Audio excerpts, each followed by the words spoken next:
introductions are in order. Ahem. My name is Livingway, and we are the Lopperates, created for the express purpose of commanding this ship and bearing the people of Etheris to a brave new world.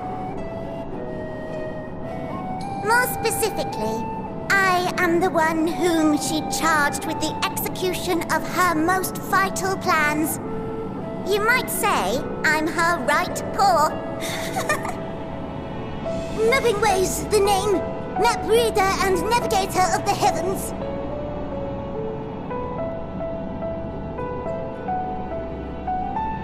Pleasure to meet you all, but I'm still trying to make sense of this. Confusion and bewilderment are completely understandable. Fear not, I shall walk you through it. The people of Etheris, through no fault of your own, I'm sure, set in motion a series of events that, unfortunately, culminated in Zodiac's obliteration. Acutely aware of the imminent crisis, your parents sent you little ones on ahead while they began the necessary preparations.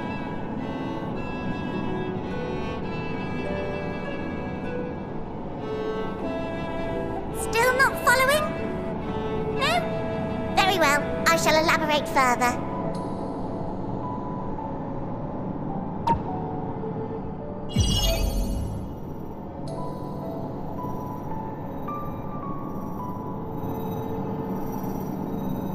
Here, we have Etheris, your home, and the moon, where we are now. Without Zodiac around to keep things lively, so to speak, the celestial currents of the star have doubtless begun to degrade. A calamity of apocalyptic proportions will be visited upon Etheris, bringing an end to all life. Very sad, that. So too hath the Watcher claimed. By thine unperturbed countenance, I gather this eventuality was anticipated. The doom and gloom. Oh yes, quite expected. Imagine, if you will, that Etheris is a delicious carrot that I've forgotten to eat and left out in the midday sun. The most earnest wishes or prayers will not stop it from rotting to the core. So sadly, there's nothing to be done but to abandon said carrot, Etheris, in case the metaphor is lost on you, to its grisly fate. And this moon will serve as the vessel to deliver us to a new home. Just so! We will gather up as many people, supplies, and resources as our stores will hold. And then, once everyone is aboard, it's off to another star! Easier said than done, admittedly, for one does not simply hop from star to star on a whim, which is precisely why we've spent countless years constructing the most propulsive of propulsion systems! We ought to make it to our destination in 2 shakes of a rabbit's tail.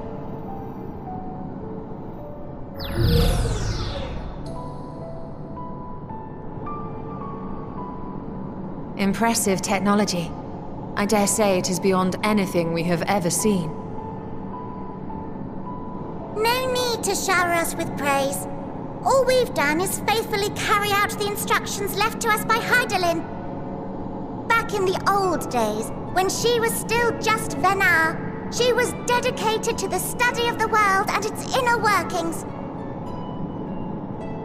And the Watcher, the real one, not the simulacrum you met, was one of her fellow researchers.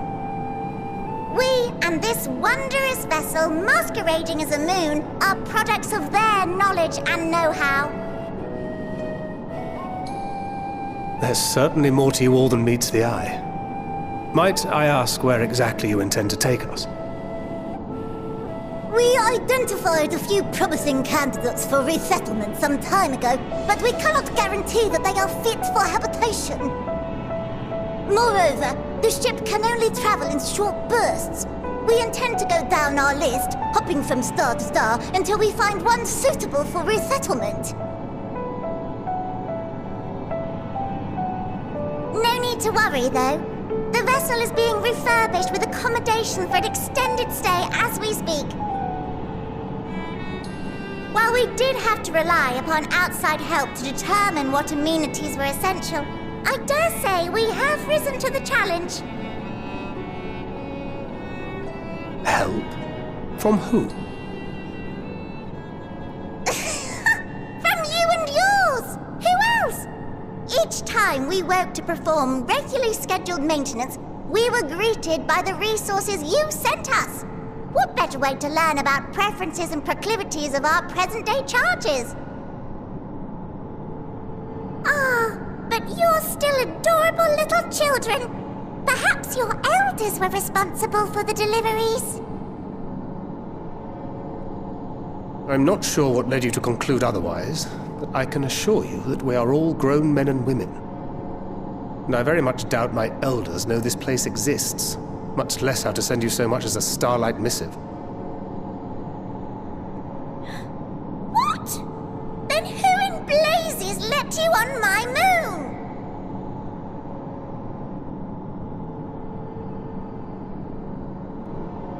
Heidelin herself led you here. You don't say! Well, that's really not children. Then why are you so small and stunted? Like little baby carrot people. Well, Amarotines were a great deal taller. In the present day, persons of such prodigious size are exceedingly rare. So, you're saying everyone's not like the Watcher?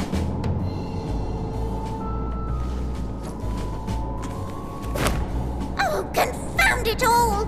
Someone could have at least scribbled a note about your profound miniaturization. That tome in thy possession.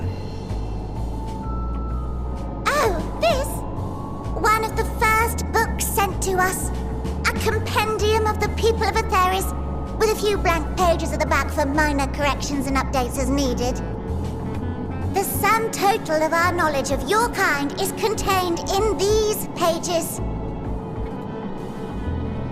I thought it was abridged and made small for our benefit, but this isn't a regular-sized book, is it?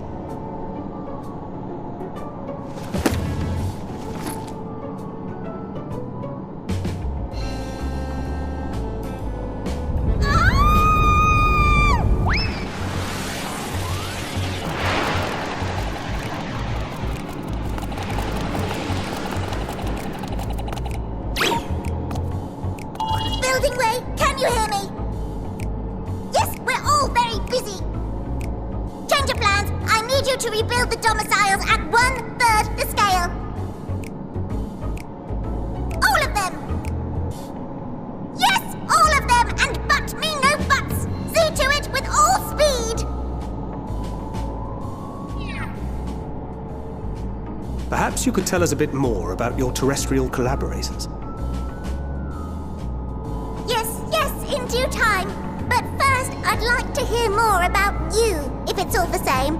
I'd rather not risk any other complications due to outdated knowledge of our passengers-to-be.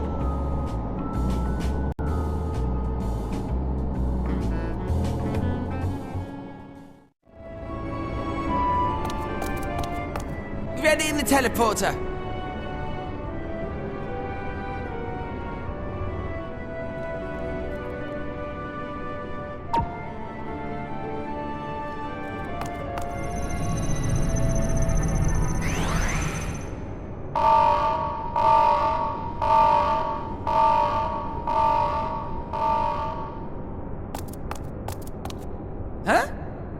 Access to living quarters restricted due to reconstruction. Then where is it? Oh no!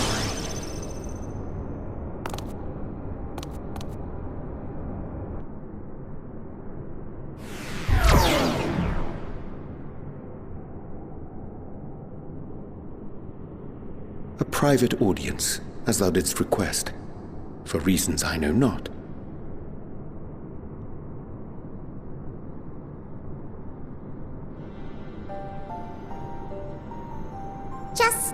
precaution. I'd rather I didn't have to ask the question at all, but I take my responsibilities very, very seriously. Do you and your friends, by any chance, find our accommodation wanting? Be honest, brutally even. 'Twould be ungracious of me to belittle the efforts of thee and thine. Lovely sentiment, really. But the disappointment is writ plain on your comrades' faces. It's all the more frustrating since no one will come out and say what they find wanting.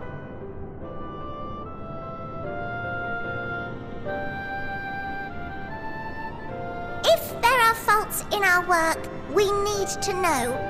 We can, we will do better. But time is not on our side. The final days will wait for no one. If your people are to be saved, we must take quick and decisive action. This vessel must serve as a home for as many passengers as possible, for far longer than we may like. Which brings me to my request. Our collaborators on Atheris are doing what they can to prepare for the voyage. Would you be willing to go and lend them a hand? Having seen the moon for yourself, you could speak to its many splendors, learn what else they might require, and assuage whatever concerns they have. Wherefore wouldst thou entrust me with such a task? How to put it? You're the only one who appears not to be wholly unsatisfied with our work. Or quite good at pretending that's the case, at least. Calm, collected, tactful to a fault. Very particular with your words, too. You understand that, in the face of great danger, one cannot pursue perfection at the expense of practicality. The difficult choices must often be made for the greater good.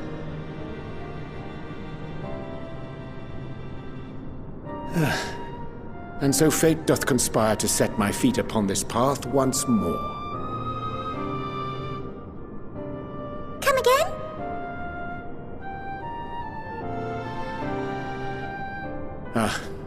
Idle musings. 'Tis no trifle thou dost ask, yet full well do I understand the urgency and necessity.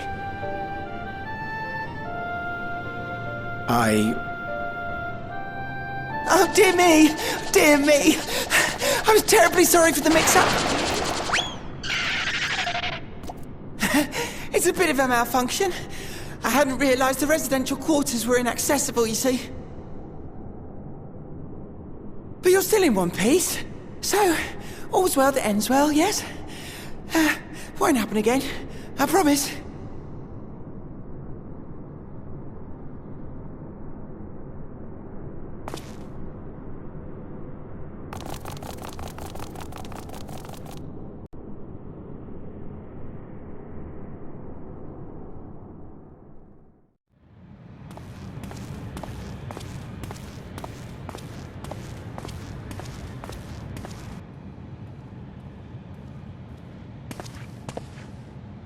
Thine arrival is timely as ever.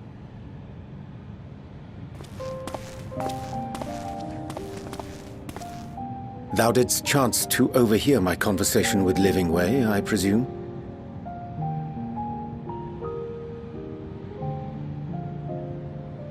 'Twas not mine intent to move in shadow. Nevertheless, I have been asked to do that and more yet again. Is it so plain that these strangers could intuit it at a glance? My capacity for silence and secrecy and duplicity? When Grahatir did contrive to deliver the first at the price of his own life, I was complicit in the scheme. A sacrifice averted for a mercy. Would that I could say the same for Menphilia. One life for one world. And by that bloody bargain brokered by my hand were the Scions robbed of a dear comrade, and Flamine her beloved daughter.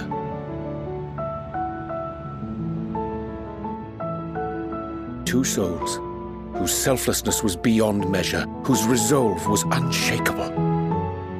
They would not be moved even had I thought to protest. But protest I did not. Far from it.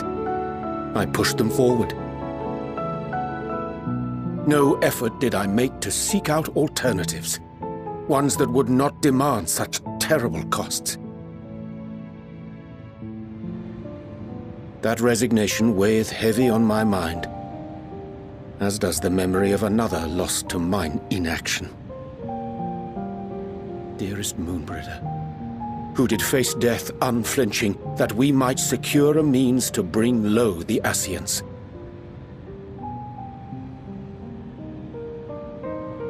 In her hour of need, I did naught. Dutiful disciple of Louisoix, ever looking to the greater good. Had I shut mine eyes and bid her live instead, mayhap she would be with us today.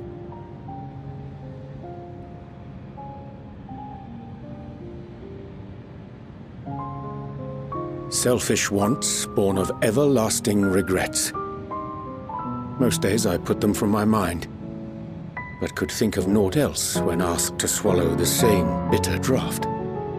Subterfuge and sacrifice. Mayhap the right moral choice, but one I regard with great trepidation.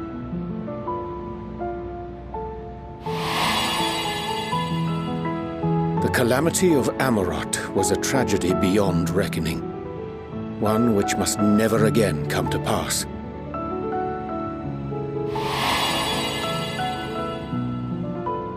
Thus must we struggle, haunted by ghosts of those we have lost, clinging to those we pray we can yet save. But what of those we cannot? How do we make peace with the dreadful algebra of necessity?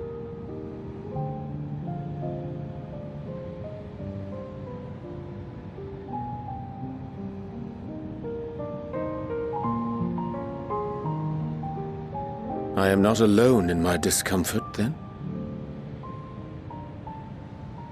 'Tis surprising, though perhaps not. We Scions are wont to debate strategy at length, but are resolute and unwavering in execution. Strange. Scarcely can I remember when last we spoke alone, and so candidly.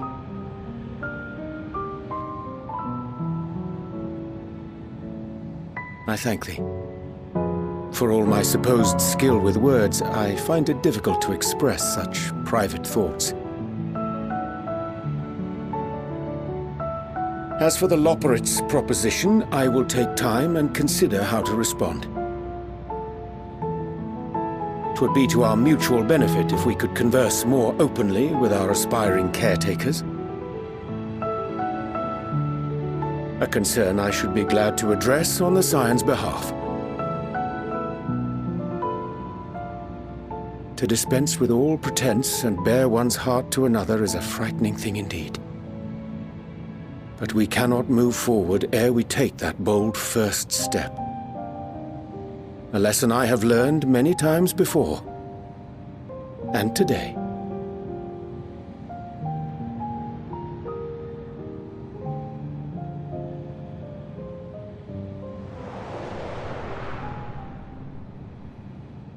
What are they saying? Curse these ears! I've heard bugger all! No matter. We've got our plans.